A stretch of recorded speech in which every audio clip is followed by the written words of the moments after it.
Pouh! Bon, non, je fais pas du tout peur, il faut que j'arrête vraiment mes conneries, moi, putain. Vraiment, que je repense à avoir une autre idée d'avenir, putain. Non, bon, yo les gens, c'est Théox, et aujourd'hui on se retrouve dans une toute nouvelle vidéo où je vais vous raconter 3 threads d'horreur. C'est un concept de vidéo que je vous avais raconté au niveau de la vidéo où je reprenais YouTube. Voilà, c'est vraiment un concept que j'avais envie de tester, un peu à la Squeezie au final, donc bon, on va dire que c'est un peu du plagiat, un peu vite fait. Bon, t'inquiète, on va rien dire. Bah, en tout cas, si les threads d'horreur ça te plaît, bah n'hésite pas à t'abonner à la chaîne, liker, commenter, activer la cloche au niveau du côté du logo s'abonner, ça me fait extrêmement plaisir et on se dit à tout de suite.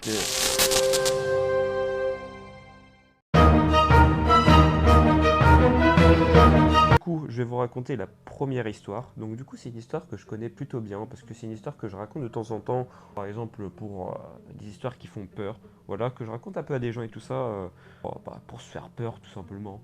Donc du coup, c'est parti. C'est une babysitter qui va travailler chez la famille Jackson. Le nom de la babysitter, je m'en souviens vraiment plus, donc déjà d'une, on va pas se casser les pieds sur ça. Du coup, la babysitter, elle travaillait tranquillement, elle a fait coucher les enfants, donc elle avait déjà presque fini sa journée. Donc du coup, elle attendait que les parents revenaient de leur soirée pour tout simplement repartir chez elle tranquillement. Et donc elle était tranquille, pépou sur le canapé, en mode vraiment normal, shield et tout ça. Quand tout à coup, le téléphone se mit à sonner. Donc du coup, elle a décroché au téléphone comme toute personne normale. Et t'as un mec au téléphone. Alors, il dit pas son nom, il dit juste que t'es parti voir les enfants là-haut. Puis bon, elle commence à tenter de lui parler et tout ça. Il répond plus. Donc du coup, elle décroche. Voilà, elle se dit, moi un prank téléphonique, hein, bon, on va pas faire attention, on va rallumer la télé, on va se remettre tranquillement posé. Voilà. De toute façon, c'est juste, il y a les gamins dans le coin, quartier. Bon, c'est pas grand chose de grave. Du coup, euh, 10 minutes plus tard, le téléphone ressonne. Du coup, il y a encore cette voix-là du mec qui lui fait, pourquoi tu vas pas voir les enfants s'ils se sont couchés? Et donc du coup là, elle commence un peu à avoir les boules parce qu'elle se dit, bon, quand même, c'est pas normal. Et comme il commence un peu à forcer, si c'est des gamins qui forcent, c'est un peu casse-pied quoi. Donc du coup, bon, elle répond pas, elle décroche et tout ça, et elle décide tout simplement d'appeler la police. Tout simplement, bon, mais moi j'aurais le même réflexe qu'elle personnellement. Voilà, elle appelle la police, elle lui dit, elle lui raconte un peu l'histoire de ce qui vient de se passer. Donc tout ça, déjà les policiers en un premier temps, ils disent la même chose qu'elle, hein, ça peut être des enfants du quartier qui veulent lui faire une blague. Mais après aussi, le policier n'écarte pas l'hypothèse aussi que ça peut être un gars taré tout simplement qui leur veulent du mal. Et donc du coup, elle lui dit qu'elle va tracer tout simplement la ligne téléphonique pour savoir qui l'a coup tracé d'où vient l'appel du coup, si c'est un portable du coup ou soit si c'est un fixe. Donc du coup, elle décroche, voilà, 10 minutes plus tard, on a encore ce gars-là qui rappelle toujours. Du coup, cette fois, elle dit, pourquoi tu ne vas pas, pourquoi tu montes pas et tu vas pas voir si les enfants sont couchés? Et là, tout d'un coup, par un élan de stress, en fait, dans ces moments-là, il y a plein d'émotions qui nous passent par la tête. Elle lui fait clairement, laissez-moi tranquille, j'en ai marre, me rappelez plus. Voilà, ça c'est une phrase un peu de ce style-là, vraiment sous le coup de l'énervement et tout ça. Sauf que du coup, 2 minutes plus tard, enfin non, 2 minutes plus tard, même pas 2 minutes plus tard, hein, dans l'instant T, quelques secondes, on va dire, tout simplement, t'as le téléphone qui ressonne, et là, elle était prête pour du coup faire son discours, et là, t'as le policier du coup qu'elle a eu au téléphone, le commissaire. Madame, sortez tout de suite de la maison.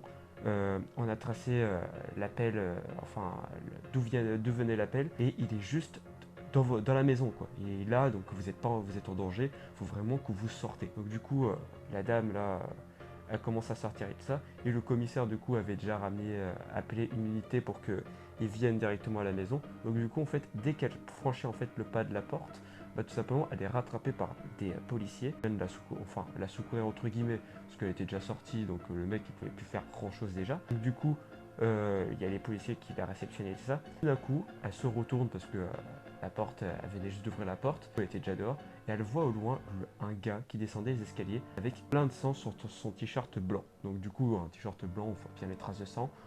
Du coup, on découvrira plus tard que c'était le sang des enfants Jackson, parce que le gars était en fait dans la chambre des enfants, du coup, il les a assassinés. Voilà, donc vraiment petite histoire comme ça, que ça c'est ma petite histoire personnelle que je connais. Franchement, quand elle est super badante à raconter, parce que Même comme ça, là, j'ai les poils de mes bras là qui sont levés d'un coup, c'est crispant, putain. Ça fout un peu le mal à l'aise et tout. Franchement, c'est pour ça que j'adore les traits d'horreur. Bon, du coup, avec ces premières histoires, bah, tout simplement, bah, j'ai réussi à en trouver une petite deuxième. Franchement, elle m'a plu en fait, parce que du coup, en fait, ça montre un peu, du coup, un gars qui lui arrive une situation un peu flippante, et du coup aussi, Internet, quoi, aussi. Voilà, quoi. Juste à dire Internet, vous m'avez compris directement. Tout simplement, bah, franchement, il avait pas donné son nom, mais on va l'appeler Guillaume. Bah, du coup, Guillaume vit dans un appartement tout seul. Il est célibataire, il vit plus chez ses parents, il a la vingtaine environ. Bon, voilà, il est tranquillement chez lui. Tout simplement, bah, il aime bien prendre des photos un peu sur Insta et tout ça. Et bah, du coup, il prend une photo de lui, tranquille. Sauf que du coup, il commence à avoir des commentaires en lui disant qu'il y avait une ombre. Enfin, une silhouette, quoi. Enfin, une silhouette derrière lui avec un couteau. Bah, tout simplement, bah, il commence à regarder aussi sur la photo parce qu'il n'avait pas fait attention quand il l'a posté. Et effectivement, oui. Sauf que du coup, il se retourne derrière lui pour se dire, bon, alors s'il y a quelqu'un derrière moi, bah, il doit être derrière moi, quoi. Donc du coup, il se retourne. Ah, rien. Donc du coup, bon, il commence un peu à flipper tranquillement. Je pense que même moi, j'aurais flippé si j'étais à sa place. Donc du coup, bah, il demande à sa meilleure amie là, bah, de venir chez elle. Donc du coup, bah, la 7, hein, il disait, bah, il l'a supplié, mais au final, elle est venue. Donc du coup, bon, ils sont pareils, elle est venue. Après, le lendemain, il était parti tranquillement sortir et tout ça avec sa pote. Du coup, elle a réussi aussi encore à la convaincre de venir chez lui à l'appart. Et donc du coup, ils rentrent et tout. Ils refont une photo tous les deux. Donc du coup, une petite photo, un petit selfie, tout ça. Et du coup, bah, encore une fois, c'est ombre. Sauf que cette fois-là, elle est sans couteau. Et donc du coup, bon, le temps qu'il tilt et tout ça, que la photo est là, bah du coup, bah, plus d'ombre quoi. L'ombre, elle est dégagée. Donc sa pote, elle commence à prendre la situation en main, bah, à dire tout simplement, bah, qu'est-ce que je te propose? Bah, on va dans un hôtel et tout ça, on sera plus à l'abri là-bas. Donc du coup, bah, il avait posté la vidéo et tout ça. Sauf que les gens sur internet sont plutôt salés. Voilà, il faut se le dire clairement, les gens sont salés sur internet. Ça. Donc du coup, bah, personne voulait le croire parce que ça faisait déjà 2 fois. Donc du coup, il reçoit des messages de haine, il reçoit des insultes. Voilà, c'est pour aussi montrer, voilà. Donc il sait toujours pas ce qui s'est passé. Pour ces deux selfies-là, ça lui est plus jamais arrivé. Bon, à mon avis, c'est flippant, clairement. Bah, en tout cas, bah, ça montre aussi un peu ce trait d'horreur-là, enfin, cette histoire, bah, un peu comment les gens sont sur Internet. Imaginons que c'est peut-être faux, hein, peut-être qu'il raconte cette histoire alors qu'elle est complètement fausse, mais je veux bien le croire. Franchement, ça peut être une situation, voilà, un gars qui rentre chez toi, voilà, il a réussi à trouver un moyen de rentrer chez toi et comme du coup, bah, tu prenais ton selfie, il se retrouvait derrière et du coup, il a pas voulu passer à l'acte. Peut-être t'as vraiment survécu à quelque chose de vraiment très grave. Bah, justement, GG à toi, hein, justement, hein, tranquille. Et bon, du coup, pour terminer, bah, la petite dernière histoire. Alors, cette histoire-là, elle est un peu paranormale, voilà, c'est un autre concept. Donc, du coup, bah, c'est un gars qui décide tout simplement de faire une petite balade en moto la nuit. Tout simplement, bah, il se baladait tranquillement, il habite à la campagne, voilà, vraiment tranquille. Donc du coup, bah, il sort et du coup, bah, en sortant, il tombe sur un vieux papy en scooter. Donc du coup, bon, c'est un papy avec les habits de tonton René, voilà, de papy René, tout ça. Vous avez capté quoi, c'est un vieux. Voilà, donc tu vois, avec son petit scoot. Du coup, il avait le casque, un masque, parce que c'était après le confinement, du coup. Et bah, du coup, il trace, il roule tranquille, hein, il fait pas vraiment attention. Du coup, 2 kilomètres plus tard, donc du coup, c'est vraiment des routes de campagne. T'as vraiment pas moyen de contourner. Si tu dois prendre cette route-là, pas de raccourci ou quoi que ce soit. Voilà. Il le recroise un peu plus loin, alors que du coup, le gars il est en scoot, il est limité à 45, donc du coup, il l'a jamais dépassé aussi, parce qu'il disait qu'il roulait à 90 km/h, que bon, c'était impossible. Et tout d'un coup, bah, en face de lui. Sauf que cette fois-là, il y a quelque chose qui est pas normal. En fait, c'est que il se met à le fixer. Du coup, il remarque directement, bah, enfin, il voit pas enfin, il voit que ses yeux, parce que du coup, bah, il a le regard noir. Franchement, voilà, il y a pas de il voit, enfin, il voit pas les pupilles du gars. Vraiment parce que, bon, à mon avis, c'est aussi parce qu'il avait le casque de moto et tout ça. Bon, voilà. Et tout d'un coup, bah, il commence à s'approcher vers lui parce que c'est bizarre. Il se dit, bon, déjà, vous êtes bizarre, vous me regardez déjà un peu chelou. Mais bon, c'est un beau gosse, clairement. Il va aller affronter le danger, vraiment voir ce qui se passait, ce qui se passe, tout simplement. Du coup, bah, il s'approche de lui et tout simplement, bah, il disparaît. Alors, disparaît, c'est un peu chaud quand même. Alors, ce serait d'horreur, je l'ai trouvé sur Insta, parce que bon, je me baladais tranquillement. Il me faisait un peu rigoler au passage, parce que bon, je sais pas si c'est vraiment du réel ou pas. Moi, je crois pas au paranormal personnellement.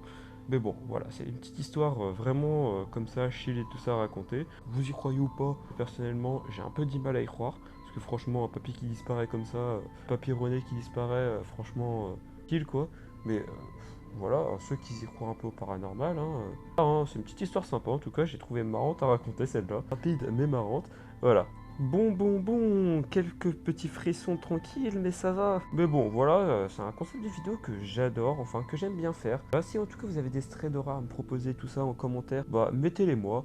Moi, je pourrais vous les raconter tout ça. Je les raconterai un peu à ma façon parce que j'ai une façon de raconter un peu spéciale et tout ça. Bon, vous m'avez compris, je raconte les choses à ma manière, tranquille. Mais voilà, franchement, c'est un concept de vidéo que j'aime bien. Je vais en refaire, clairement. Pas tout de suite, parce que, pas tout de suite. Voilà, c'est pas dans les semaines qui viennent. Ça peut être dans un mois ou deux. Voilà, c'est vraiment un concept qui m'a plu à faire. Soit même dans moins d'un mois. Franchement, ça dépendra de mon humeur, clairement. Je vous le dis, c'est mon humeur qui décidera. Bon, en tout cas, si cette vidéo t'a plu, bah, n'hésite pas à t'abonner à la chaîne, ça fait extrêmement plaisir. Activer la cloche est très important pour être notifié de toutes les vidéos. Liker, t'abonner, ça fait extrêmement plaisir. Et moi, je te dis à la prochaine. Bye!